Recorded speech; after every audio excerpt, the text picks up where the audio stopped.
Hannibal. Welcome to Hard Hats and Hard Truths, the Hannibal Board of Public Works podcast. I'm your host, Erica Mitchell, and I'm joined today by our special guest, Quintin Schmohe, who is our Water Distribution Supervisor. Welcome, Quintin. Thank you. Well, we're glad that you're here today. How does it feel to be the first guest on the HBPW's first podcast? I'm honored, I guess you'd say. I'm sure when you started here, you never thought you would be on a podcast, No, right? never. Yeah. Never.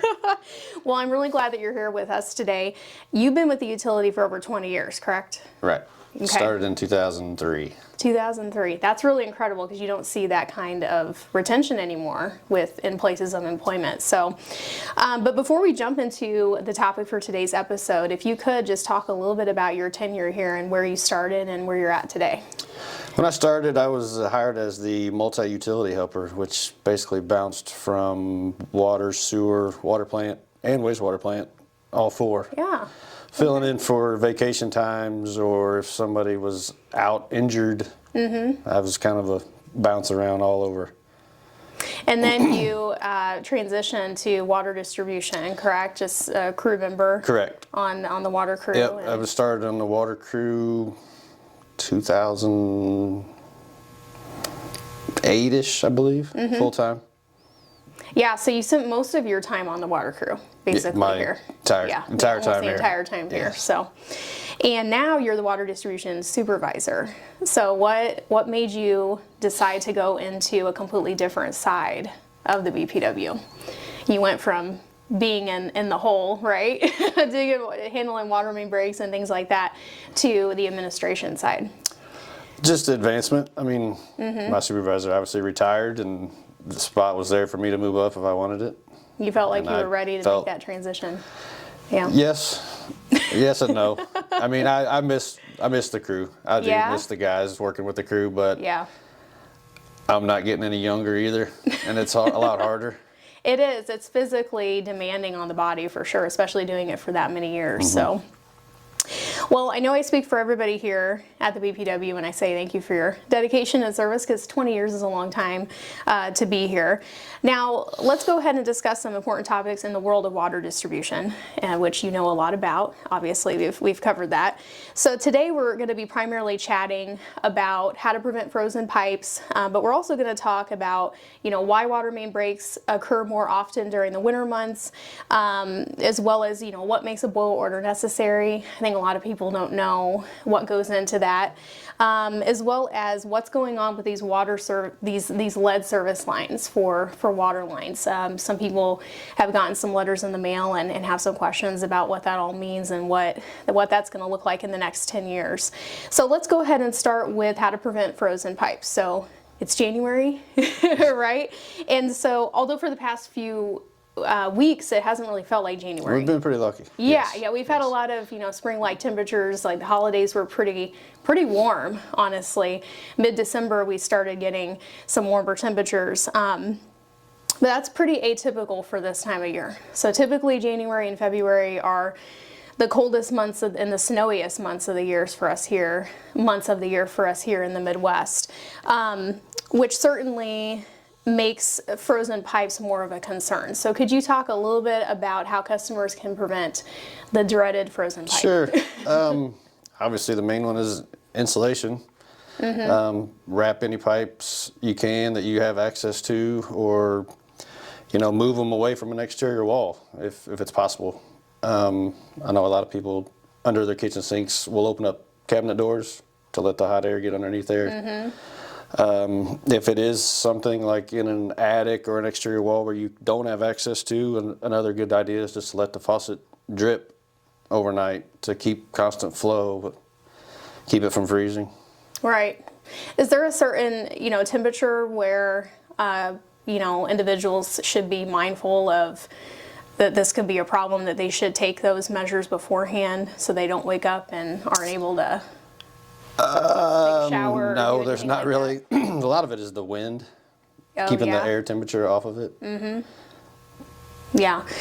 Well, I think for a lot of people it's not a main concern, a huge concern, but I think for certain, like you said, homes and in structures that have less insulation, it can certainly be an issue. So shifting gears now, let's chat about water main breaks. So those are no fun, right? Correct. Especially during frigid temperatures with snow on the ground. So why are water main breaks more common during the winter months of the year? Obviously, the main reason is the ground freezing and thawing, the shift. It creates a lot of stress on the pipes, especially metal pipes, which most of all of ours are. The colder water temperatures kind of shrink the pipe, per se, put more stress on what could be a hairline crack, and then with the ground shifting and thawing, becomes a major problem. Right. And is there a certain temperature, is it just below freezing in general, or is it like when we get down into the teens or single It's digits? usually the cold when the ground's frozen and it continues to go deeper. A lot of the times it's worse in the spring as the ground thaws out than it is more at the beginning of winter when the ground first freezes. That's usually when you'll see more main breaks. Okay. When the ground thaws. That's good to know. Yeah. So that thawing out process, kind of like, pothole season. Correct. Everyone talks about how, like, whenever you see more potholes there in like March and April when things are really starting to thaw out and temperatures are getting warmer and they're just popping up everywhere. So Correct. It's almost like kind of similar to that. It's exactly the same. Yep. Yes. And another thing too, I just thought of is, keeping your water meter, clean, clear of snow. Is that Actually, something that is false. It is false, okay. The snow actually helps insulate that water meter. So if you do shovel snow, we encourage people to pile snow on top of the lid. It keeps the wind off. We just busted that myth, because that's something that a lot of people think, that they should keep their meter clean, clear and clean of that snow. But you're saying it serves as an insulator. It's basically a blanket. Very nice. For the ground. Yeah. So I learned something new too. So. Right. All right, well, boil orders now. Let's chat about that. No one likes those. They're definitely inconvenient, for sure. Can you share what makes a boil order necessary? Kind of educating on what would deem a boil order versus not. Anytime there's a threat to the public's health, which be a loss of disinfectant or a loss of a chemical pump at the water plant. We obviously monitor 24/7, but in the event that something goes down for an extended time, the water in our storage gets depleted, and that's what creates pressure problems. People that live high up on a hill will see their pressure start to drop, and if it gets below 20 psi, we have to issue a boil order. Okay, so it has everything to do with pressure, and if the water has to be completely shut off when it comes to repairing Correct. a line. We also do main breaks daily, and we try to do everything we can not to shut them off. I think last year there was 65 main breaks, and we had 14 boil orders last year. Yeah, so when you look at it that way, it's not bad at all. We try. Yeah, you really try. We don't like them just as much as the public doesn't like them either. Another one is routine sampling. We do sampling monthly at the plant, and if for some reason there was one to come back bad, we would have to issue a boil order as well. Okay. So, we know that they're inconvenient, and we would say, we don't want to say 100% of the time, but 99.9% of the time it all comes back fine and there was never an issue. But why should a customer take a boil order seriously, in your opinion? There is some health hazards, I guess you'd say. There's always the off chance that it could possibly come back an issue depending on what occurred with the line. Right. Yeah. And another thing is, a lot of people don't know too, bathing, showering is fine. Just basically anything you're drinking. Obviously, don't drink the water in the shower, obviously, but they recommend you vigorously boil it for at least 1 minute and let it cool to drink if you're going to drink it. Yeah, I think that's a common question we get is, you know, with showering and bathing and things like that, is it safe to use that water during that time? And the answer is yes. It's about, you know, what you're cooking with, and even brushing your teeth. You know, a lot of people don't think about that too. And we actually have instructions on our website at hbpw.org. You would just go to the water department section on the website, and then we do have bullet order instructions there if we ever end up having one. So another thing, you know, not totally off topic, but related to what you do, is fire hydrant flushing. So we do that. When we do it, it's usually in the spring, summer months, correct? Yep. And so if you can talk a little bit about why we do that and what that looks like and what customers can expect, you know, with their water. The main reason, obviously, is fire protection. We want to make sure they're all working in the event that there is a fire. Sure, yeah. The other main reason is for insurance ratings. They do what's called an ISO test, and that takes the gallons per minute that hydrant is able to provide in the event that there's a fire, the fire department needs it, and that is actually what part of your homeowner's insurance is based on. That's interesting, yeah. So is this something that we do annually, or do we do it every 2 years? Okay, I was going to say I feel like we did it the year before last, but and also it helps, you know, flushing the mains out, obviously, to keep the water fresh. So it's just a great maintenance procedure, essentially, for both us and also the main two are, like I said, protection. Keeping the water fresh and making sure they do operate in the event that the fire department needs them. Yeah.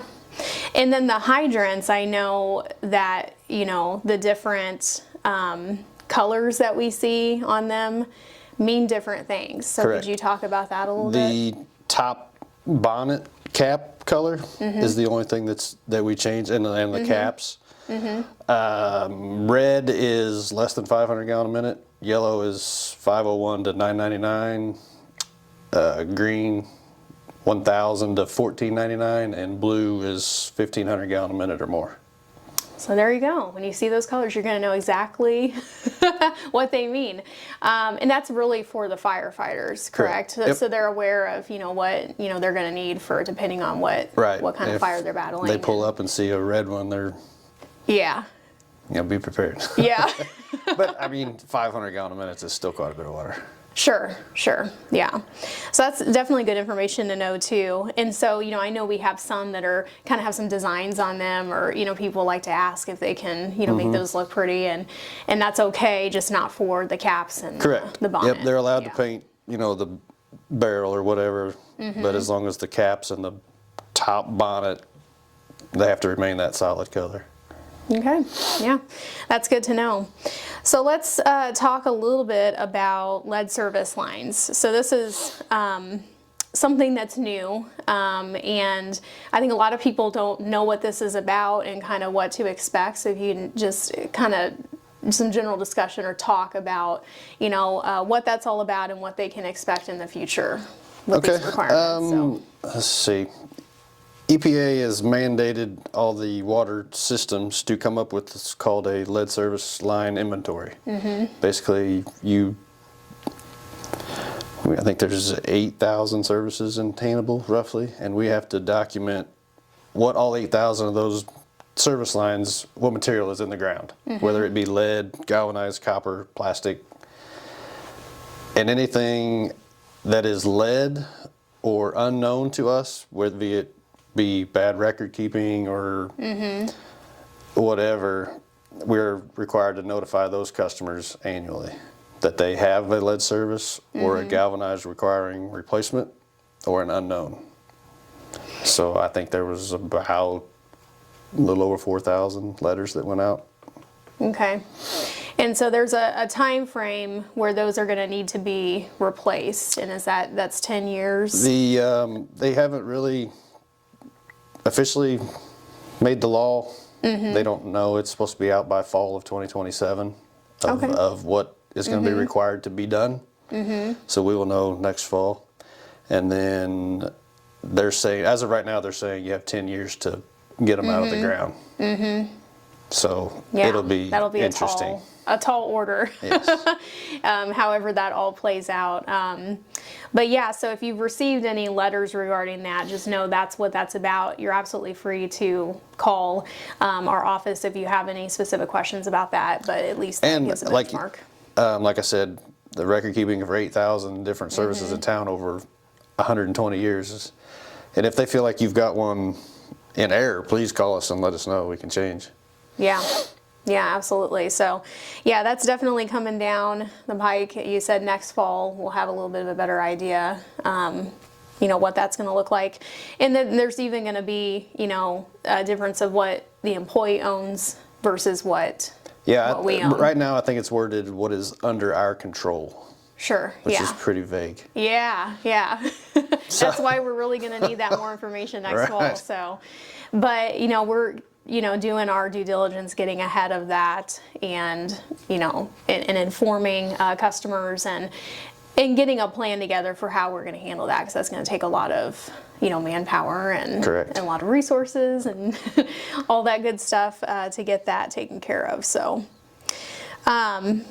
All right. Well, is there anything else that you'd like to share with us about your world and what we're working on? It's a great place to work. I really like it here. I do.